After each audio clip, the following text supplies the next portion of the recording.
Hello student, स्वागत है आप सभी का अपने YouTube channel one India classes में। आज पुनः शुरू करते हैं कक्षा 9 का गणित प्रश्नावली 1.5 का तीसरा क्वेश्चन।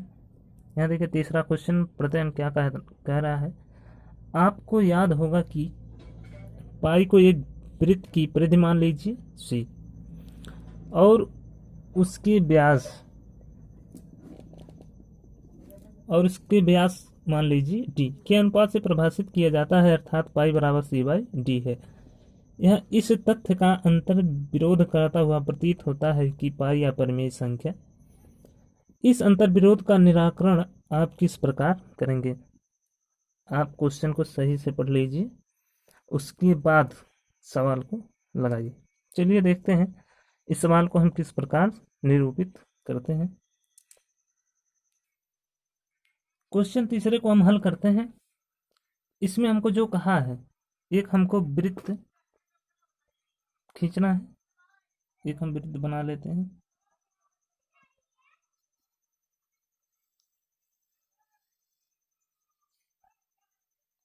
ये हमको अपने से कापी में नहीं बनाना, केवल उदाहरण के लिए समझा रहे हैं।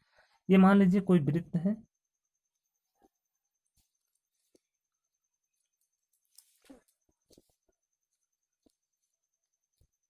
ये हम मान लेते हैं कोई वृत्त है। इसकी जो पूरी परिधि होती है, मान लीजिए कुछ कोई भी, मतलब ये इसका जो माप पूरा परिधि आएगा, मान लेते हैं हम 28 पॉइंट कुछ आता है, मान लेते हैं समथिंग। तो इसको हम क्या करते हैं, इसको हम 28 के बराबर ही मानते हैं।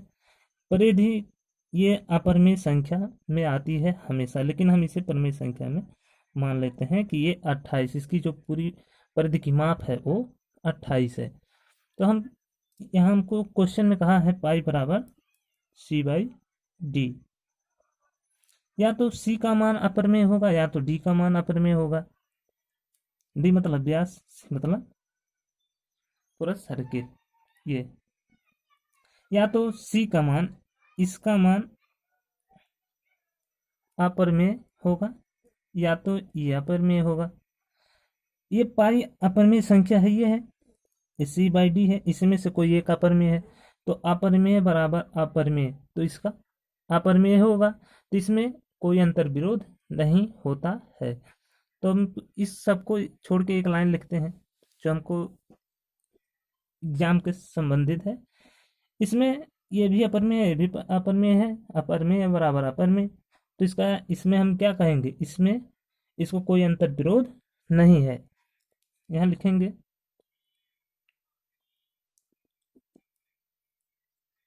या तो सी या डी या फिर दोनों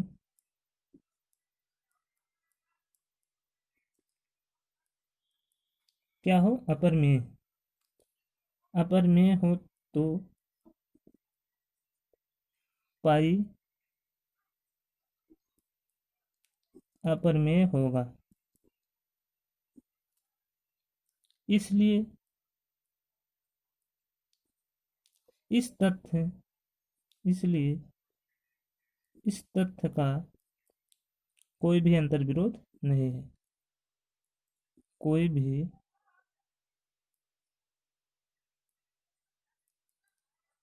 अंतर विरोध नहीं है।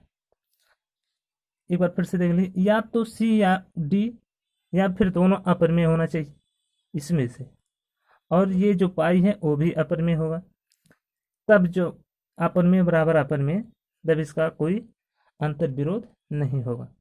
चलिए बढ़ते हैं चौथे क्वेश्चन की तरफ। चौथा क्वेश्चन देख लेते हैं क्या कहा है। चौथा क्वेश्चन देखिए, संख्या रेखा पर रूट 9.3 को निरूपित कीजिए। संख्या रेखा पर हमको अंडर रूट में 9.3 को निरूपित करना है। तो इस सवाल को हम कैसे हल करते हैं, आइए देखते हैं।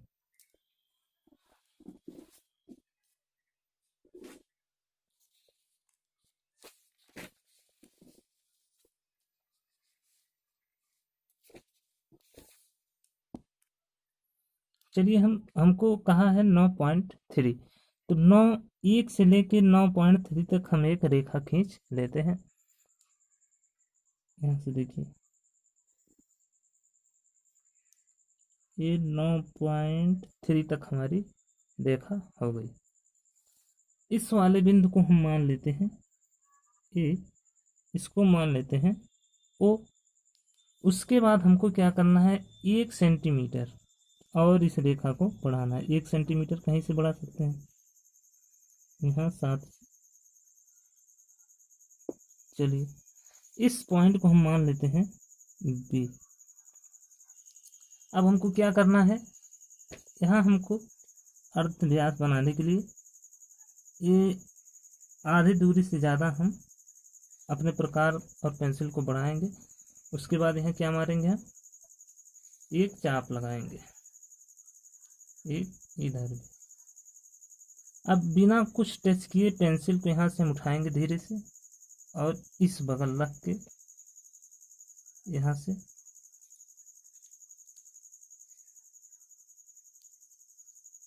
इसको हम थोड़ा और बड़ा लगाते हैं। ठीक, अब यहाँ से रखेंगे। अब हम इस पे और इस पे मारेंगे। ये हो गया हमारा मध्य बिंदु। इस वाली रेखा को इससे हम मिला देंगे, डैश डैश करके मिला देते हैं यहाँ।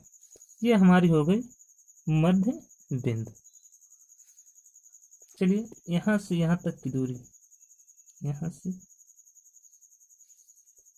एग्जैक्ट दूरी ना की, यहाँ से यहाँ तक क्या करते हैं, हम एक अर्ध व्यास बना देते हैं।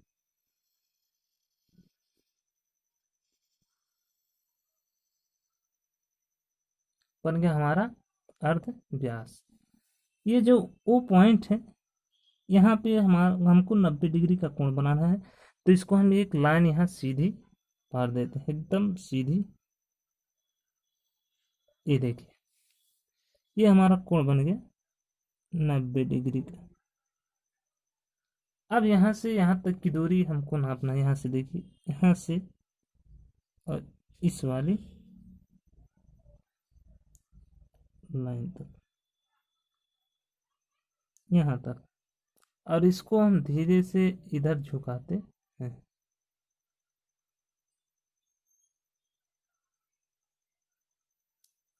यहाँ से एक यहाँ से लाइन बढ़ा लेनी है आपको।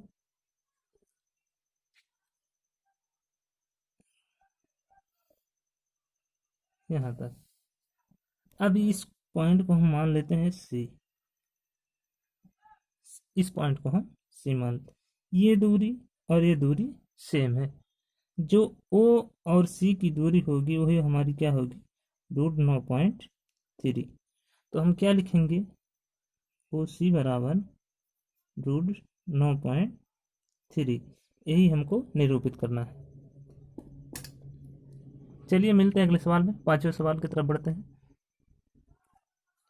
5वां क्वेश्चन क्या कहा है, निम्नलिखित के हरों का परिमेयीकरण कीजिए। निम्नलिखित के हरों का परिमेयीकरण कीजिए। पहला सवाल हमको दिया है 1/√7।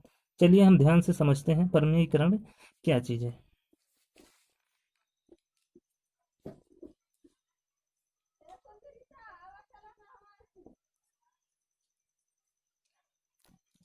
ये पहला सवाल 5वें का दिया है 1/√7।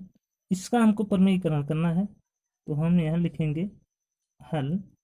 उसके बाद हम अपने सवाल को लगाएंगे। जो नीचे संख्या दी रहती है इसी संख्या से हम ऊपर में भी गुणा कर देते हैं और इसी संख्या में हम नीचे भी गुणा कर देते हैं। इसी को कहते हैं परिमेयीकरण। इस नीचे वाली संख्या को ऊपर भी गुणा और नीचे भी गुणा कर देते हैं। तो √7 का गुणा 1 में होगा, हो जाएगा √7। ये √7 ये अंक दोनों समान है, इसलिए हम एक बार लिख देंगे। रूट से रूट कैंसिल, जब रूट से रूट लड़ेगा तो कैंसिल हो जाएगा, केवल संख्या बचेगी 7 को हम 7 को एक बार लिख देंगे। ये देखिए अगर कैसे 7 आया, ये 7 7 49, रूट में 49 होता ना, तो 49 का वर्ग निकलता क्या 7, तो इसीलिए हम इसे डायरेक्ट लिख दिए हैं 7। तो ये हमारा क्या हो गया आंसर। चलिए दूसरे क्वेश्चन की तरफ। दूसरा क्वेश्चन क्या कहा है,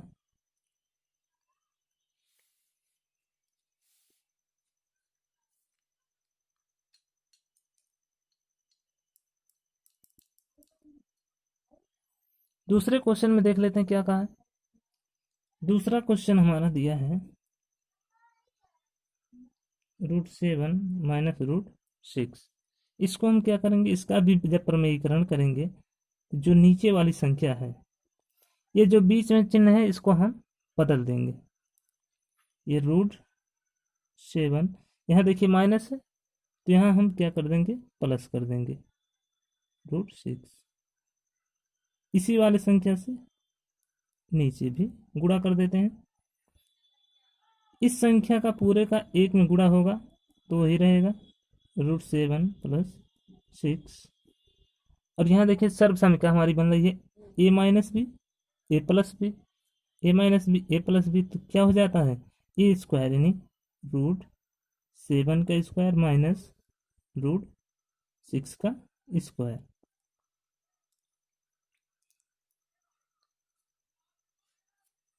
यहाँ क्या होगा √7 + √6, वैसे लिखेंगे हम। 7 है, इसके ऊपर रूट है, इसके ऊपर वर्ग है, तो ये जो वर्ग जब किसी रूट पे रहता है तो वर्ग, ये रूट हट जाती है, केवल संख्या बचती 7 माइनस 6 के ऊपर रूट है और वर्ग है, तो वर्ग इस रूट को हटा देगा, बचेगा 6। क्या हो जाएगा √7 + √6, 7 में से 6 गया 1, ये क्या हो जाएगा हमारा आंसर। चलिए बढ़ते तीसरे क्वेश्चन की तरफ।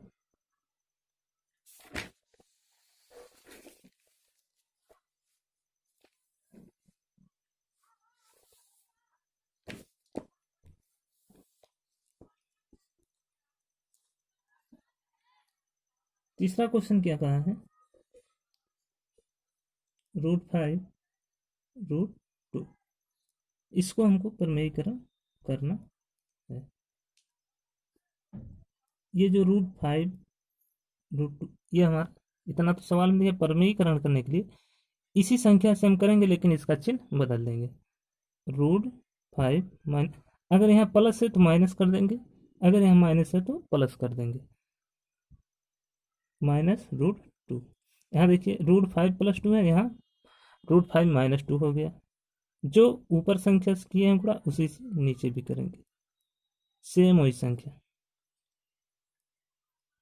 अब इस संख्या का गुणा 1 में होगा, पूरी संख्या वही रहेगी। यहाँ देखिए सर्व संख्या क्या बन गया, एक कोष्टक a+b, एक में a - b सर्व संख्या, यहाँ हम लिख देते हैं सर्व संख्या। एक कोष्टक में a+b, एक कोष्टक में a - b बराबर होता है a² - b², ये फार्मूला है। तो a+b a - b क्या हो जाएगा, a² a की जगह पे 5 है तो √5 का स्क्वायर माइनस √2 है √2 का स्क्वायर। ये ऊपर वाली संख्या कुछ नहीं होगी, इसे हम उतार लेंगे। √5 का जब वर्ग होगा तो ये रूट हट जाएगा, केवल 5 बचेगा, माइनस यहाँ भी देखिए रूट का वर्ग है तो रूट हट जाएगा, केवल बचेगा 2। ऊपर क्या है, ऊपर वही संख्या हम लिख लेंगे। अब यहाँ देखिए 5 में से 2 गया 3, ये हो गया हमारा आंसर। चलिए देखते हैं चौथे सवाल को।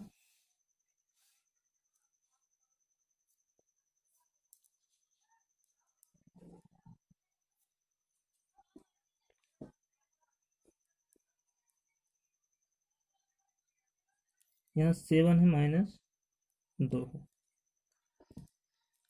इसको हम हल करते हैं। ये 1/√7 है -2, √7 - 2। अब हम प्रमेयीकरण करेंगे इसका उल्टा।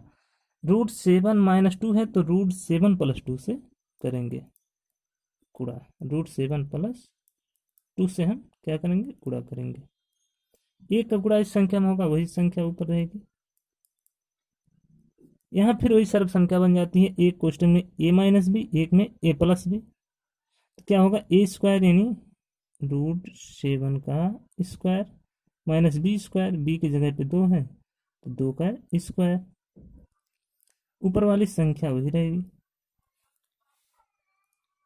√7 का वर्ग है तो यहाँ जब वर्ग है तो ये वर्ग से रूट कैंसिल हो जाएगा, बचेगा क्या 7, माइनस से माइनस, 2 का वर्ग 2 पे तो वर्ग ये रूट है नहीं तो रूट ऑलरेडी पहले से हट गया है तो 2 का वर्ग होगा 4। हमारा क्या हो जाएगा, √7 + 2, 7 में से 4 को घटाएंगे बचेगा 3। ये हो गया हमारा आंसर। तो दोस्तों आशा करते हैं सभी क्वेश्चन आपको समझ में आया होगा। मिलते हैं अगले वीडियो में प्रश्नावली 1.6 के साथ। तब तक के लिए चैनल को सब्सक्राइब कीजिए, लाइक कीजिए, शेयर कीजिए। धन्यवाद।